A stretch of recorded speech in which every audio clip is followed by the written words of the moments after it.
Hello and welcome. If you're involved with payment statistics in Germany, you already know that things have, well, they've changed. We're here to give you a clear, concise breakdown of exactly what these new reporting requirements from the Bundesbank mean for you. So let's get right into it. Here's our game plan. We'll kick things off with the new rules in general, then pinpoint the specific ESCB regulation that's behind it all. After that, we'll dive into the key changes, the nitty-gritty details. Then we'll cover the practical side, who, when, and how to implement this. And finally, we'll wrap up with the most important takeaways. It's a straightforward guide to get you completely up to speed. All right, first up, the new rules. Now, it's really important to get this straight from the outset. This is not just some minor adjustment. The old system, the one with annual reporting, that's been completely overhauled. We're talking about a fundamental expansion of what's required. And this, right here, is the absolute core message.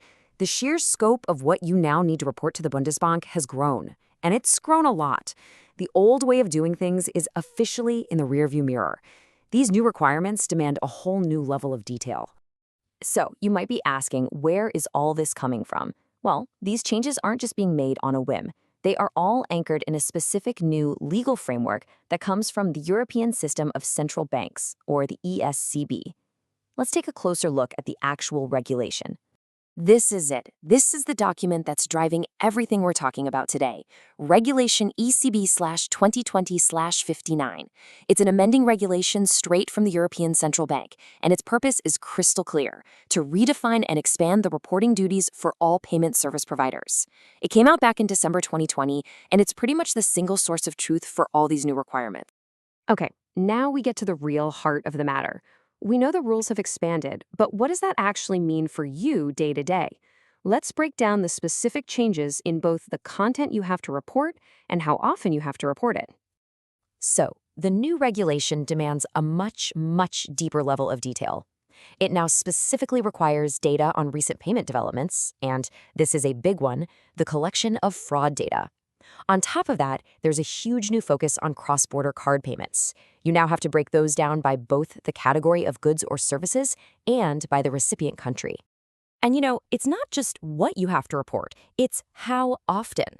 That old, familiar annual reporting cycle, it's gone. As of January 1st, 2022, the frequency has ramped up quite a bit. Some items now need to be reported quarterly, while most have shifted to a semi-annual cycle. So the big takeaway here is that the pace of data submission is just much, much faster now. Okay, let's switch gears and get into the really practical side of things for you and your teams. Implementation. We're going to cover exactly who is on the look for reporting, the new deadlines you need to circle on your calendar, and the specific technical format that's required. This is always the first, most critical question any institution has to ask.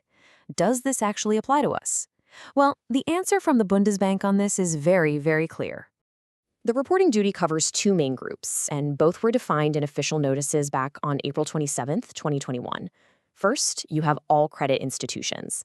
And second, you have any payment service provider that is not a credit institution. So as you can see, the net has been cast pretty wide here.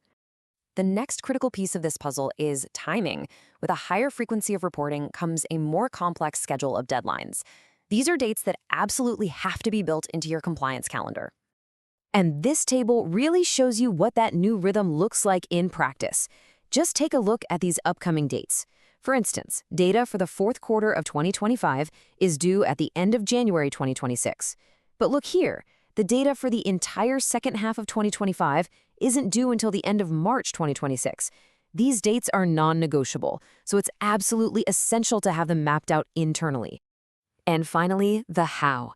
This one is simple, but it's a strict, non-negotiable technical requirement. All of your data deliveries, every single one, must be submitted in XML format.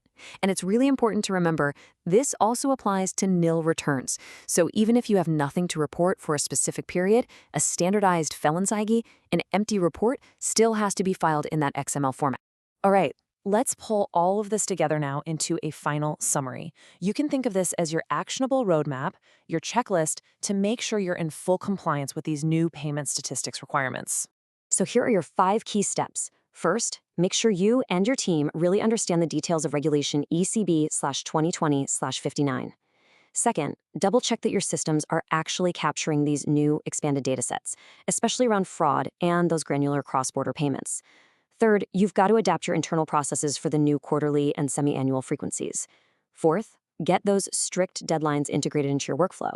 And fifth, make sure your technical output is and always will be exclusively in that required XML format. And that really brings us to the final, most important question to take back to your teams.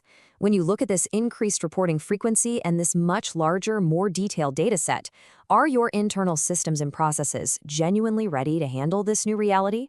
That's really the essential question for ensuring compliance as you move forward.